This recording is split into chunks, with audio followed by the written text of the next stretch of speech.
and it is time once again for the next installment of the Hip Spotlight YouTube live stream.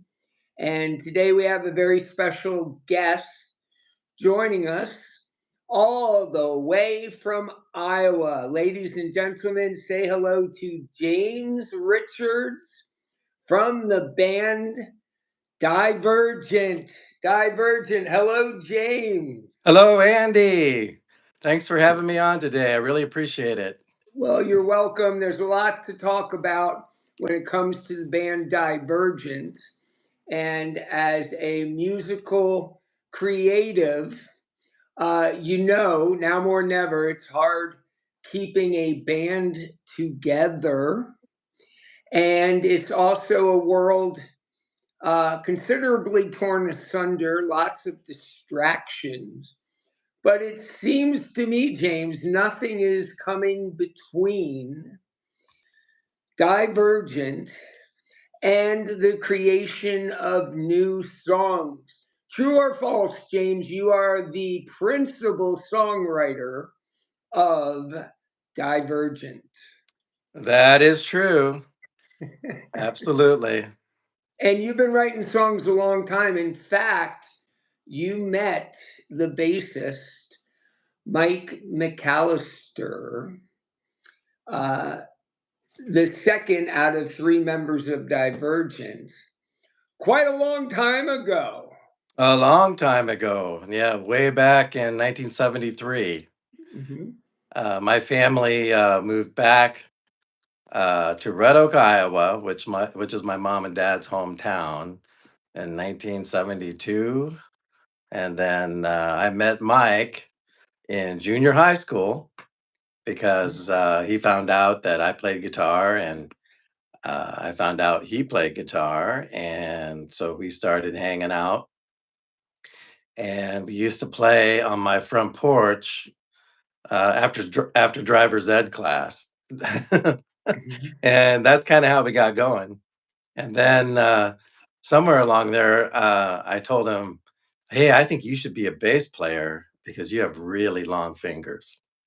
And so he took that to heart, and his dad bought him his first bass after that.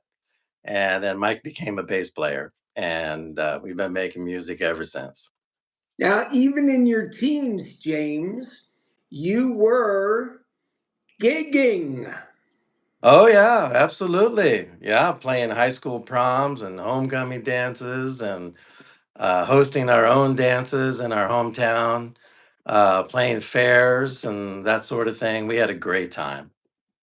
Okay, so it's Iowa, it's the magical 70s, and you are a highly sought after band that would play all the songs that people wanted to hear.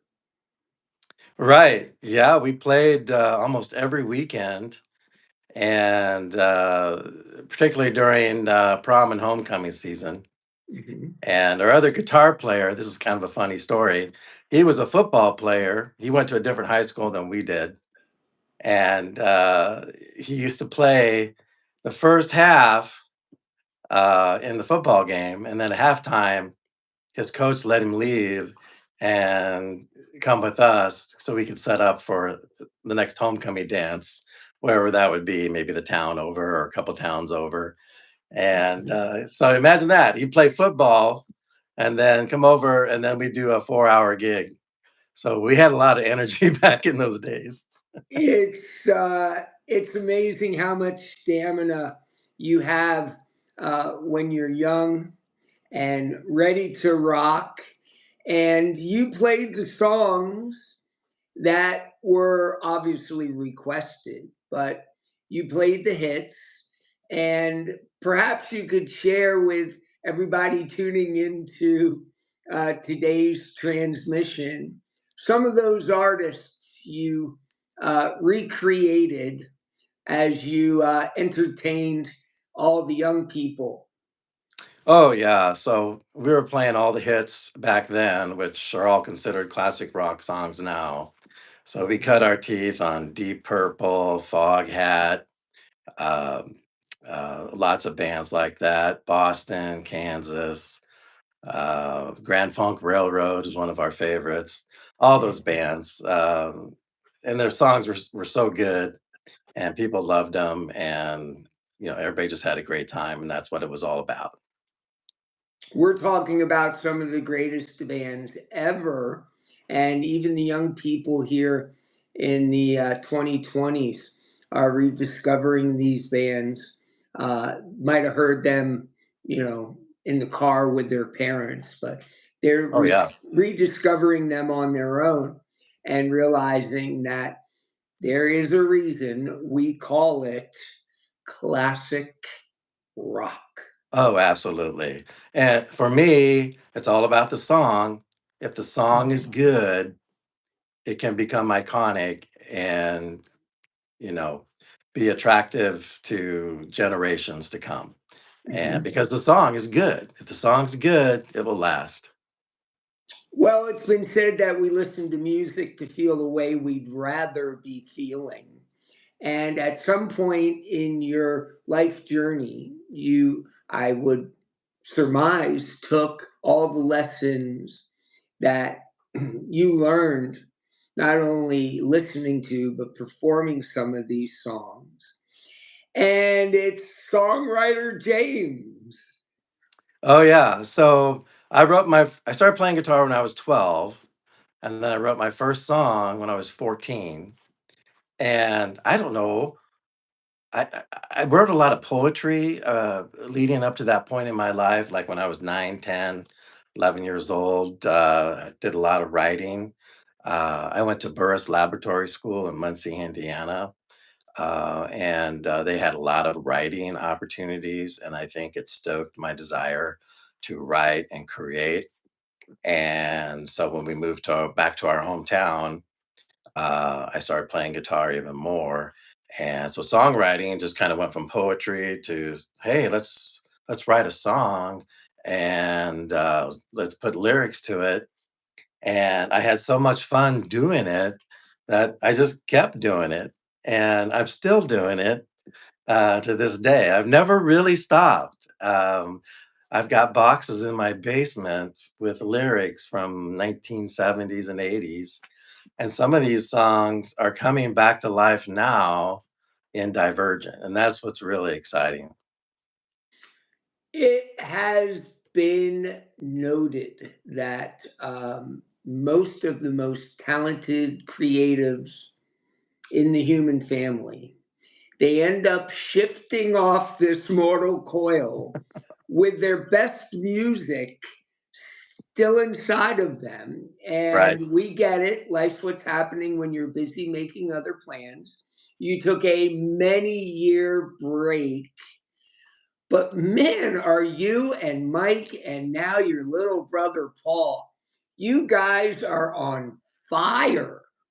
Oh yeah, we've been having a great time the last couple of years putting this music together, and I write the songs, but I bring them to the other two guys, and they are collaborators in the truest sense of the word.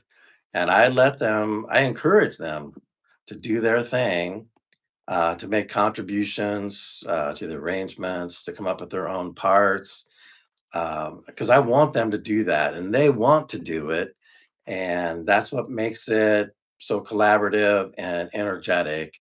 Is when you have three people in the room that want to make something really good, and it pays off. It takes a lot of work, but it pays off.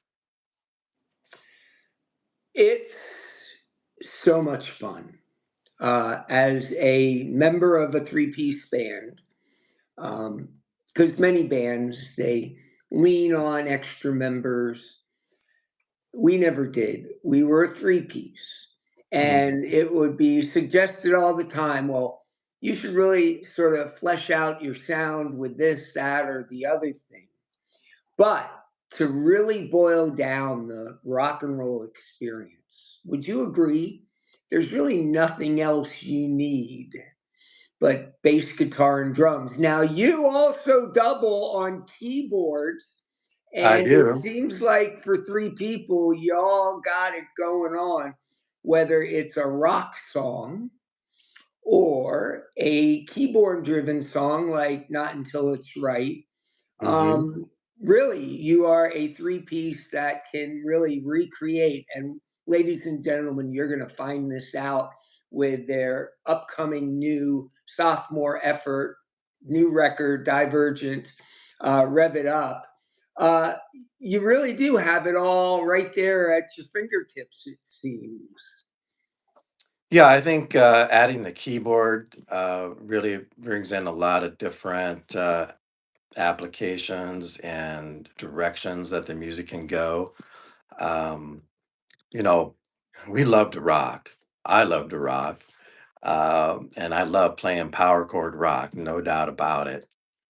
But I don't want to do that for each and every song over and over and over again, right? So I grew up on the Beatles, you know that, and so the word eclectic runs deep in my mind all the time. And so as a songwriter, I'm always searching for that iconic song.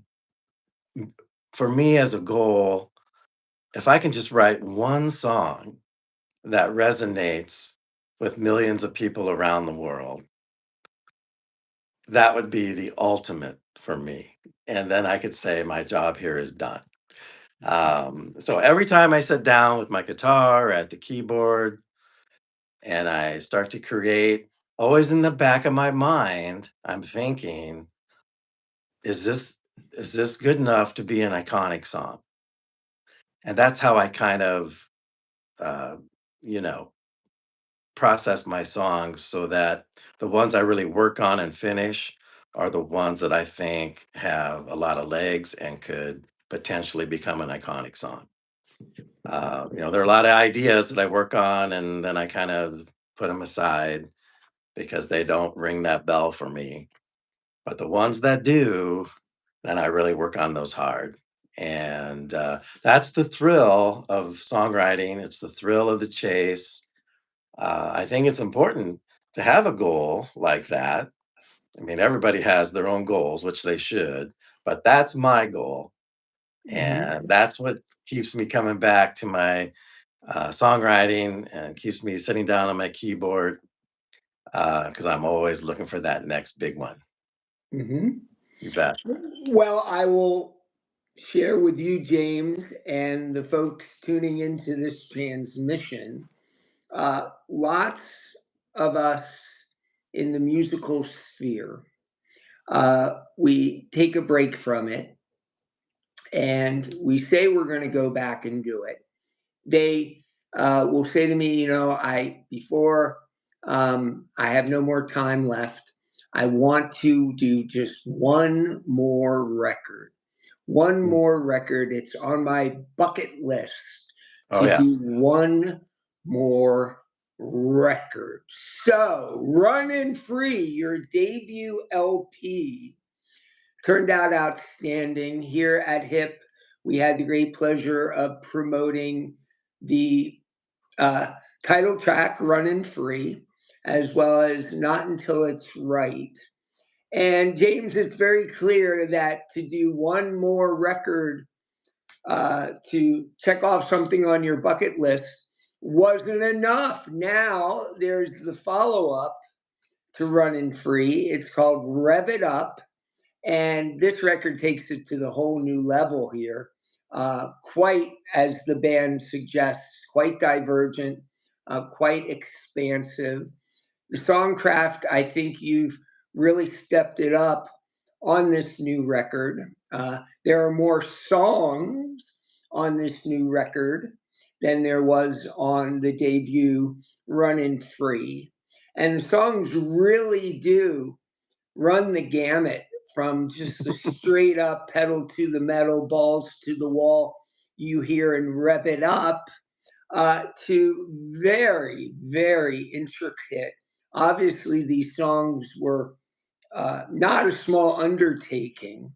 And really, as great as Running Free is, can you talk a little bit about this new record and how it's really taken things to the next level? Of course, as you prepare for the follow up to Rev It Up. It's very inspiring to us who, you'll talk to people and they'll say, it's a young person's game, maybe it's time to reconsider doing this because, not Divergent.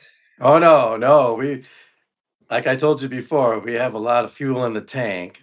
We have a lot of songs in the tank that we haven't recorded yet. So we got a long ways to go. So the first album, let me answer your question by going back to the first album, Running Free. We did 6 tracks on that album. It was the first time we ever really got serious and decided to go to a great studio, which is Sweetwater Studios in Fort Wayne, Indiana. I highly recommend them. And we had a great time, but we didn't know going into the studio if we what we could do, right? Because we've never been in that environment before. So Running Free was really kind of a test for us to see what we could do. And we had so much fun and we liked the results so well that we said, hey, we gotta we gotta come up with a name. Because we didn't even have a name when we recorded the first album.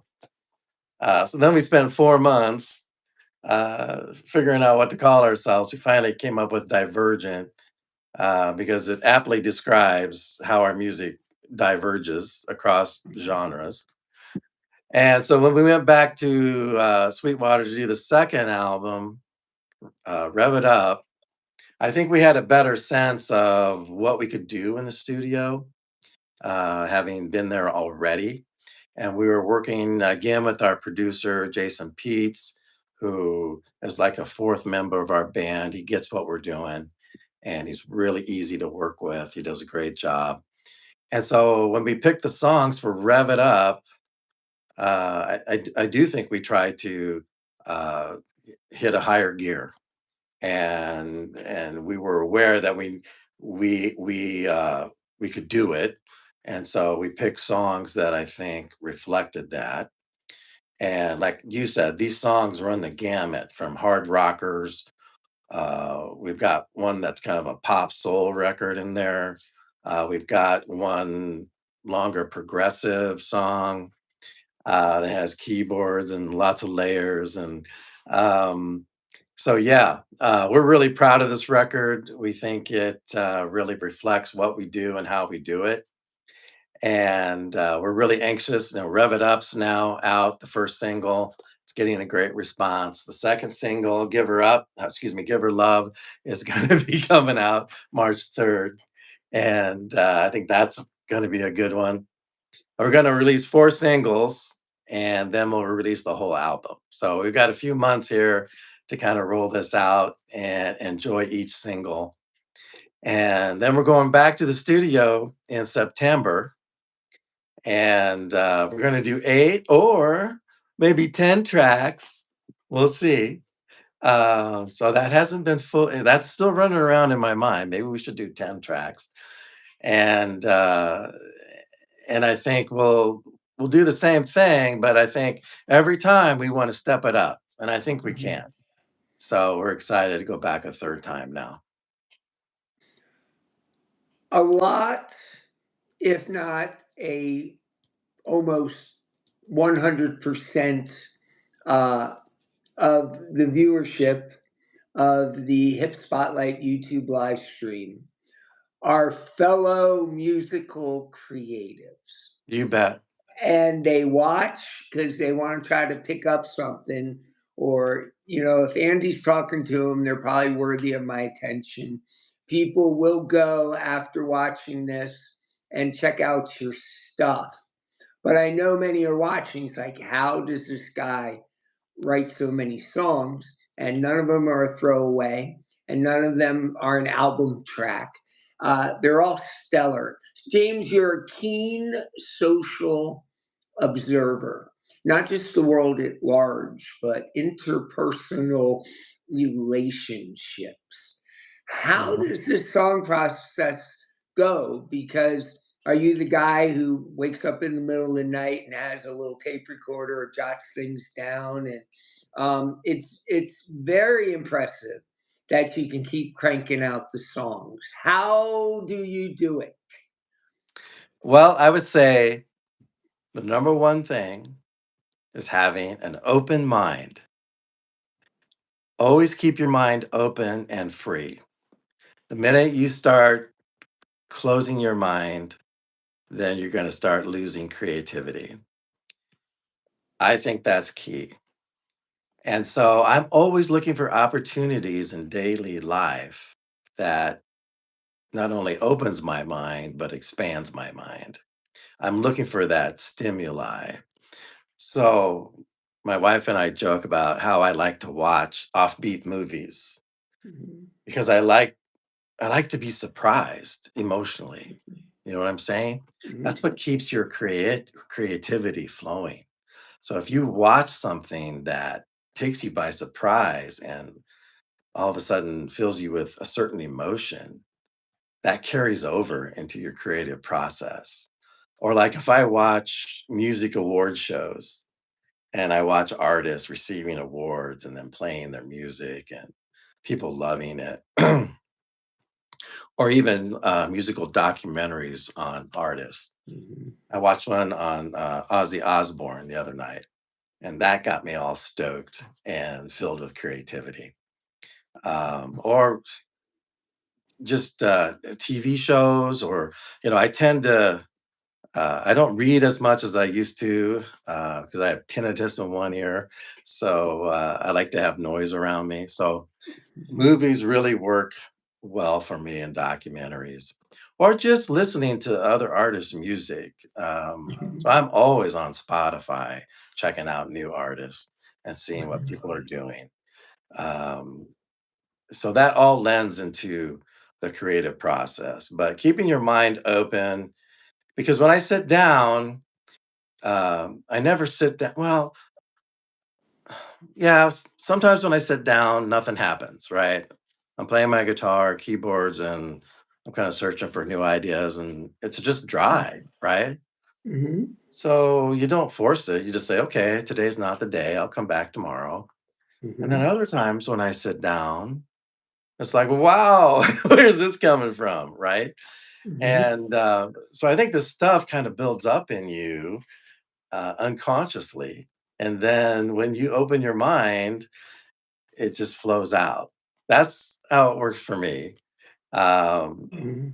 there's not one magical thing that kind of triggers it, but I just think it's just like you said, staying socially aware. I'm a very empathetic person, so I'm Mhm. always noticing how people feel and always kind of Mhm. keying off their emotions. And I can get goosebumps, and I get goosebumps just creating songs. That's Mhm. that's how you kind of know something's working, right? If you're getting goosebumps, it's a pretty good sign. Mhm. So that's kind of how it works for me.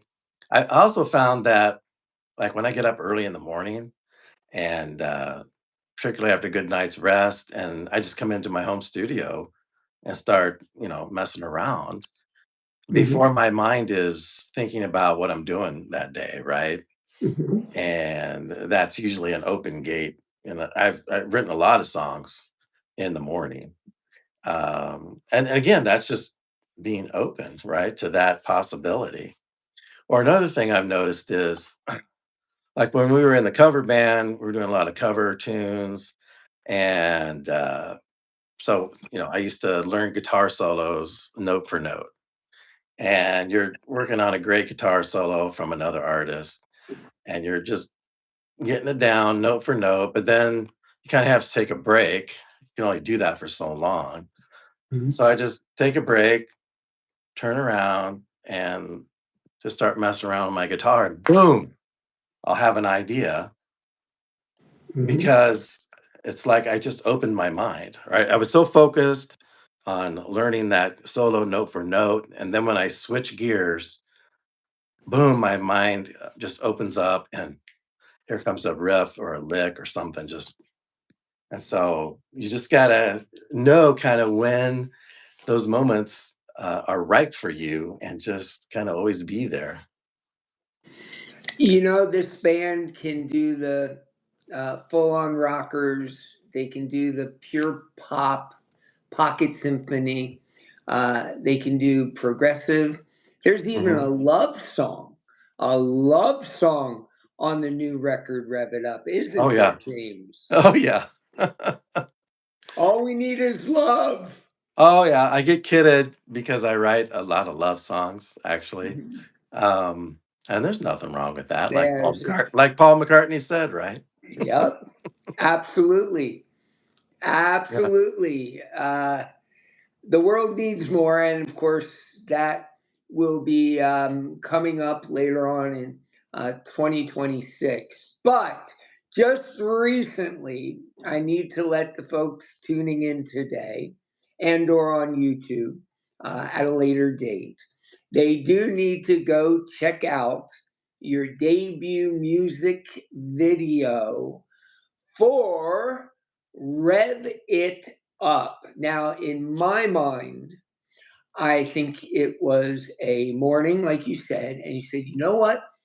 I want to write a song to get folks off their buttocks, to get up, go strong, live large, love life.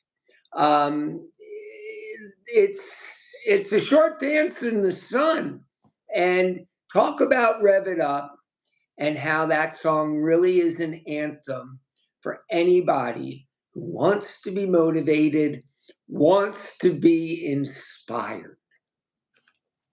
For sure, for sure. So I started working on that song right here in my home studio. I always like to have at least one hard rocker that I'm working on. So last year that was the one. So I had these chord changes, and I liked the way it grooved. And so then I took it to Paul, my brother, who's our drummer. We always work on songs together first. And so we played it a bunch of times. It had no words at that time, but Paul and I started to lock in on the groove. He started to lock in on the drum fills and so forth. And so one night after we played it, I said, okay, I got to write some words for this. And because I think this is going to be a song. And so Paul and I, well, our family, we're all racing fans. We grew up going to the Indy 500, and so racing is in our blood. Although none of us have ever raced per se, but we love following races, following racing, and going to races, and so it's just a big part of our family tradition. So I looked at Paul and I said, you know what? I think I'm going to write this song about racing. And Paul says, "Yeah, that would be great." And he started throwing out some lines and so forth. And so I went home and um, started. Actually, I thought the song would be literally more about racing when I first started it. But as I started the writing the lyrics, um, I started to key off the energy of the song, the music itself, and started writing about um, feeling energized, driving fast with the windows down, the music cranked up. That feeling you get, we've all done it when we're out on the open road or we're on a road trip and we put on our favorite road trip playlist of songs that really get your energy going because it just helps, to stay awake and keep driving. And so that's what I kind of morphed the lyrics into, that feeling. But there are some references to racing, pedal to the metal and so forth. And so that's how the song got finished. And and then it has a big chorus in it, right? And the chorus is rev it up, rev it up.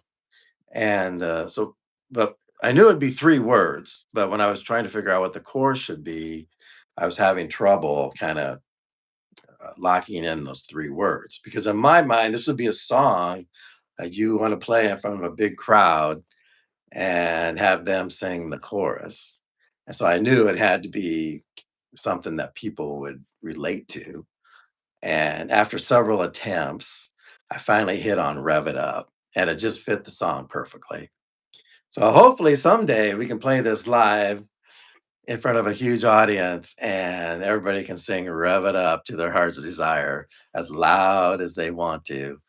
And because that's what the song's all about. Rev up, rev it up, rev up your life, get moving, be happy, be free, turn it up, crank it up, and feel all that energy and adrenaline. And there is no first gear, second gear, third gear in the song Rev It Up, nor in the music video. You literally slam it into fourth gear in the first second of this song. Oh yeah, from the beginning guitar riff that opens the song up, it's at 11 already. It really is. Yeah. Talk about shooting your uh, uh, debut official music video. Man, as someone who got so grateful for the opportunity to be a part of it, it really just I love life when you have these kinds of moments where you're taking this great piece of uh, musical artwork and combining it with a visual. Right. Yeah, didn't we have fun that day? It was the both days. Yeah, well, true. Yeah. Yeah. First day was inside. Second day was outside. And of course, the star of the video is that 1970 Chevelle Supersport that came in from Long Island. Mhm. And that car has lineage. It's been in a lot of movies and TV shows. Mhm. Famous actors have sat in the driver's seat of that car. So Mhm. I could feel that energy when I was driving it. And it was a blast. It was just a blast. No doubt that there is a vehicular um, uh, component of the leadoff track of your new record. Perhaps we should suggest that the folks viewing this hip spotlight take that song and go out driving. But be forewarned, keep an eye on the speedometer. You're going to attract law enforcement. Well, yeah, we've all had that happen to us, right? When we're out on the open road, we're playing a song loud and it's a song we love, and pretty soon the speedometer is going higher and higher and higher. Yeah, I have been guilty of that many times. And we all remember when we saw the lights behind us. And it's usually when a song like Rev It Up is playing because you just get lost in the music. Oh yeah. Oh yeah. Well, that's what makes it fun until you get the ticket. Mhm. Mhm. Yeah. Okay, what should the viewers know about Divergent moving forward? Very clear that you're not going to take it out of fourth gear anytime soon. You really are the poster kids here at HIP for doing everything the right way. A lot of artists, if it's dressed in overalls and it looks like work, they're not going to do it. And of course, you have embraced all of the ideas, all of the marketing savvy that we try to emote to our clients. And I'm sure you're going to tell the folks watching, it's a lot of work.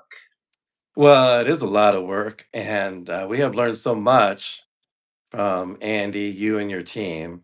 It's been awesome to work with you, and you have taught us so much because we had like zero social media experience when we started, and that was just last August, right?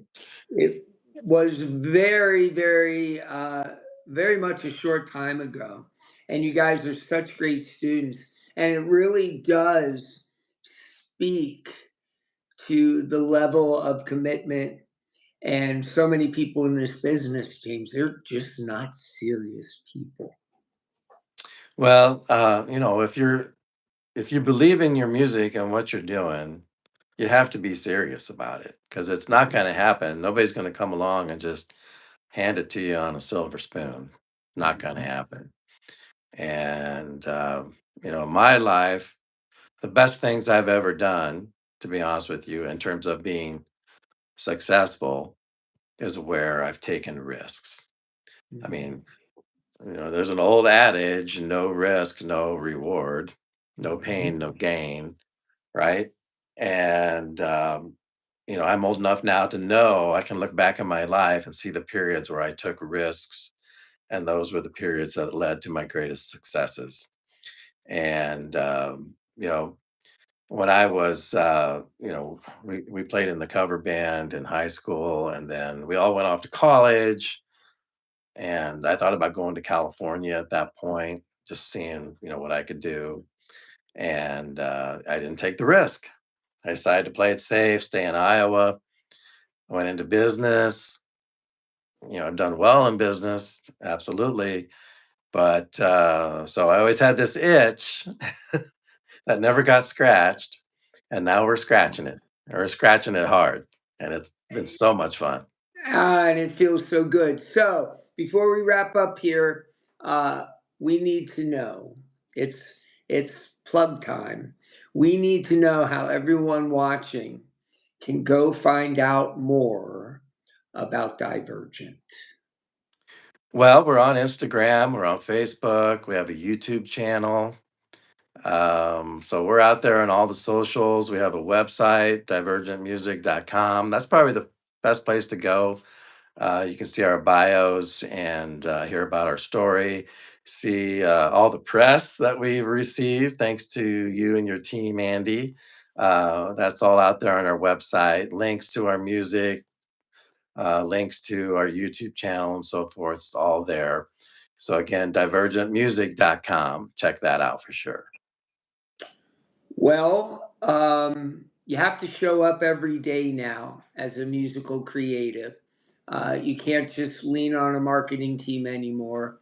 You have to show up and you have to share with the world the things that get you excited. And you and Mike, your bassist, and Paul, your drummer, you guys are doing that.